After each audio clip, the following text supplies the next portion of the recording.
friends, Jerry Rosa here at the Rosa Stringworks Workshop. Got a little different project here today. Carlo Robelli Upright Bass. It's a real nice bass, solid wood top, the whole bit. It does have its issues though. You can look here and see on the neck that the neck, you can see these dots here. It's got some bolts through it. Those are rough, you can feel them. The neck has broke off right here. There's a pretty good crack right here. It's open by not a 1/16, I'd say a 32nd of an inch, half a millimeter, something like that. I don't know. Anyway, it's opened up. I don't like that. That's not my charge to fix though. My charge is to fix this fretboard. Apparently it's buzzing on the fellow. I can't get it to buzz myself. I do think buzzing is a lot of technique. And you know, his style that he plays and stuff. There's a little bit of, depending on where you note it.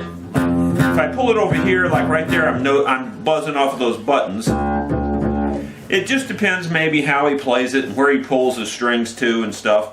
But the bottom line is that those buttons are where they filled in there are high, and the whole fretboard can use a planing and cleaning, and we're just going to get it good and straight and level, and we'll fix whatever problems he's got. I think we'll take care of them, and then we'll re-dye it black. So here we go.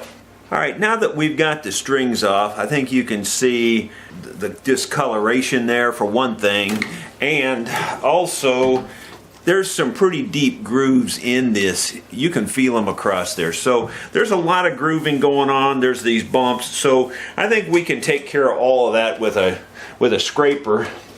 I'm going to start right here on these bumps to see what they are, if they're wood or if they're plastic or what they are. I have a feeling they're wood.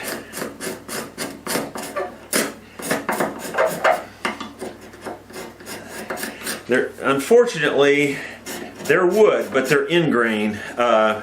So they put them in on the end rather than on the flat grain. That makes them a lot harder to plane off here. But we'll get it. That's why they're sticking up, because whoever did it probably couldn't get them to go down far enough. Ingrain's way harder to plane than flat grain, but I've already made a big dent in it here. I can, matter of fact, I can barely feel it now. Yeah, you can't even feel it there. Actually, that's pretty good. Alright, so that's pretty good for that little small area right there, but we want the whole fingerboard to be flat and planeable. So we're gonna just clean the whole thing off. I've got my scraper here now. I've showed in other videos how I make these scrapers. File one edge really sharp, sharp, sharp till you get it just as sharp as you can get it. Then you curl the edge over a little bit. That curled edge is what's actually doing the scraping. You curl it over with a varnishing tool. I'm going to set this back at an angle. You're not going to be able to see very good, but you'll just see the process. So I've got the strings still on it, the bridge is still on it even. I've just got the strings wrapped down underneath the fretboard.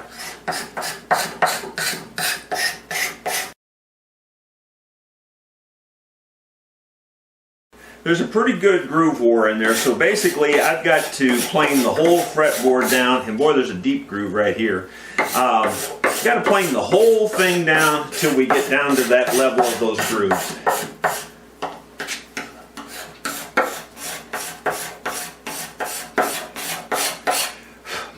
He's got this, I believe the fretboard is actually ebony. I wouldn't call it the highest quality piece of ebony. Of course, on a big fretboard like this, I guess it's hard to come up with a real solid black piece of ebony. But you can see it's kind of ribbon colored. I think you can see the ribbony. Part of that's the actual wood, part of that's, like, see this dark streak here, that's real ebony. This lighter streak is ebony, but it's just not as dark. It looks funny on camera, at least from my viewpoint here, that it looks almost fake, but it's real wood with real grain.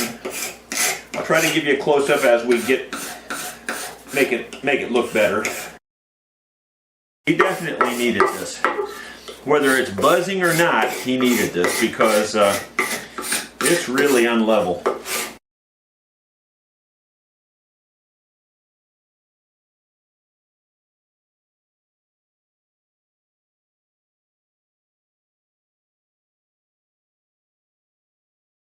See if we can get a close-up here again. You can see that there's that's the actual wood, those streaks. But this particular brown streak, I think that's right where a string went, and that just happens to be probably softer than this dark, harder wood. And that's why that grooved out, I think. It's feeling better, but this softer wood is a little rougher than the harder black wood. So we're going to have to work on this some more to try to smooth out that transition. I'm going to try to take the darker wood around it on the edges here and smooth it out.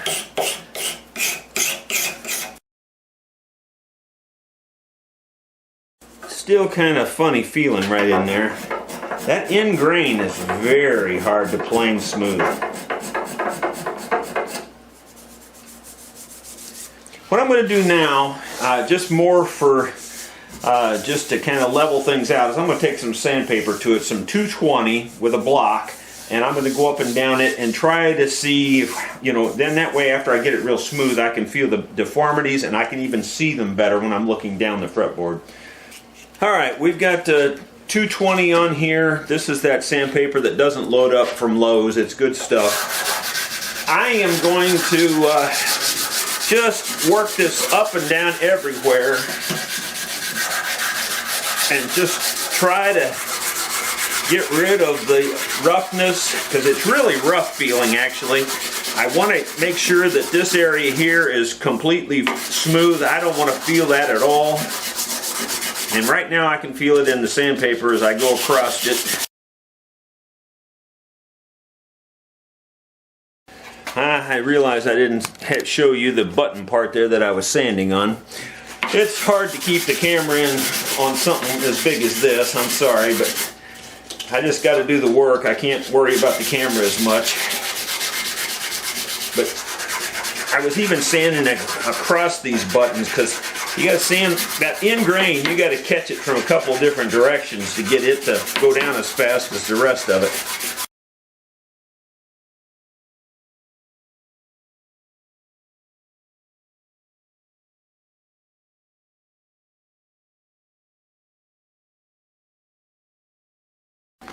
Okay, we're going to wipe her down here. That's a good first start. I don't think it's done yet. It's still real rough in that softer area. I can even feel it that it dips down in a place or two yet. And right here there's a little bit of a area here that dips down. And yeah, it's hard to get all that out of a piece of wood like this, especially a piece of wood that's got hard spots, softer spots, hard spots, and that's what this wood has going across there. That lighter grain is definitely softer than that darker grain. So we're going to work on some more. It's going to take a little while on this.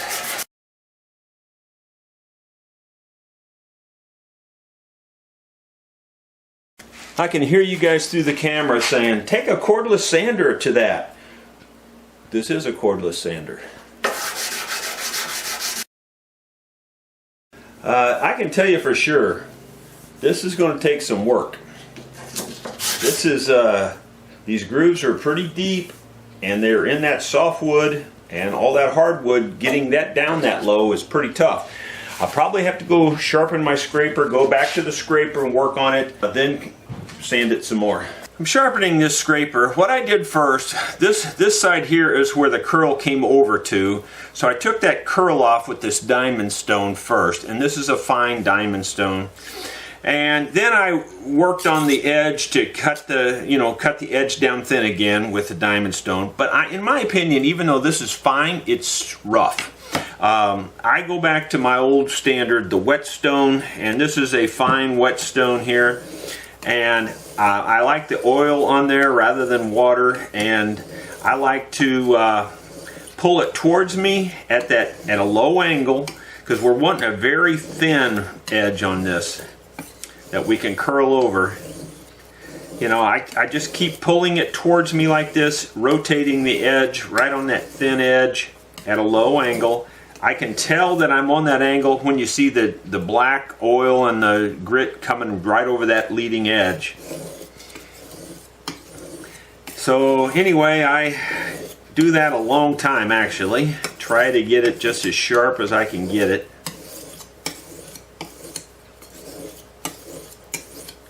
I've been doing it quite a while off camera, so I'm getting close, I think. Then I lay it totally flat on there and just work the edge a little bit so that in case there is any kind of a burr there or anything curled over, I don't want any curl yet. I just want it completely flat and sharp on one side. There's a lot of other ways to make a scraper. This is my method, you know. It's the method I learned to do, and I think it's a good method for the applications of working on instruments. That feels really sharp. I mean, it really does feel sharp.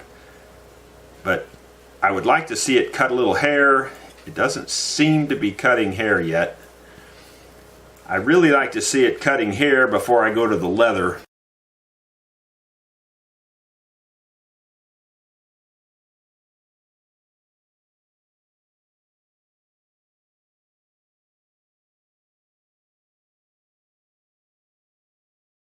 Getting a little shaving going on there now after rubbing it on this leather, though it's not as good as I want.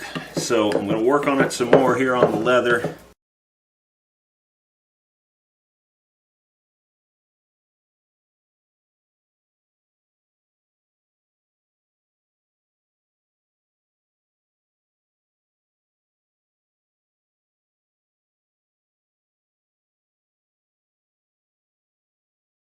You can see the blade is in here. I've got it between two blocks of wood.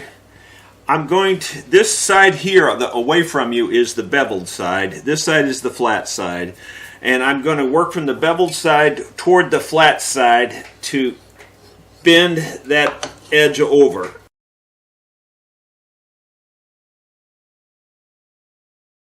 I'm always real careful when I do this. I'm so afraid I'm going to slip and have my hand go down on that thing, and that would not be good.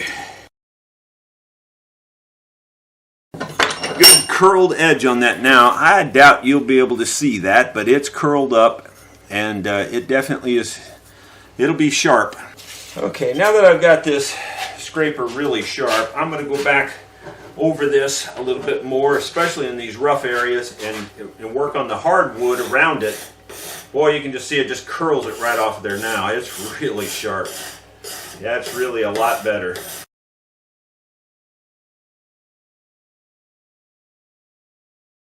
Yeah, I don't feel that now.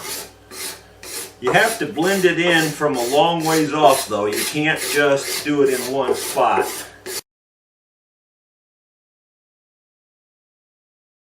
Okay, that's much better. Now we'll go back to the sandpaper. Yep, I think we're ready for sandpaper again. This should be the final step here in this case.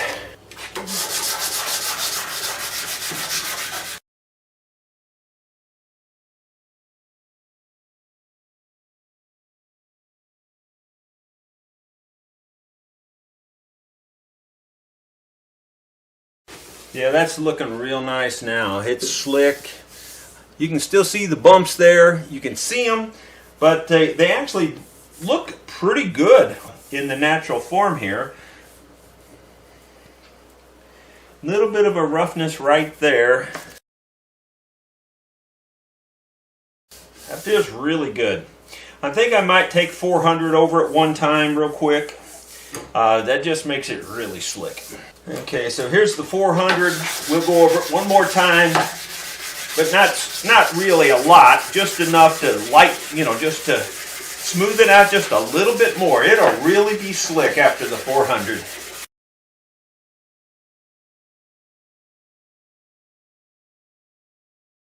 Well, we got this Carlo Robelli bass all set up. Plays good.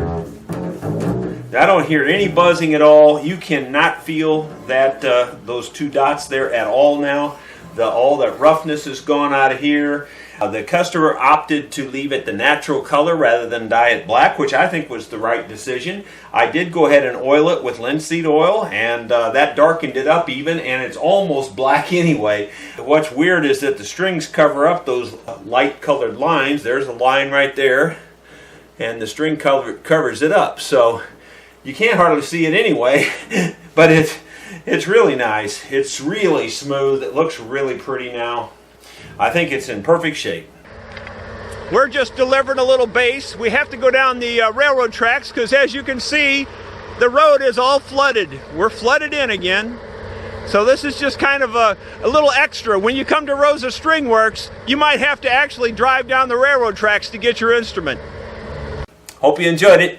Thanks for watching.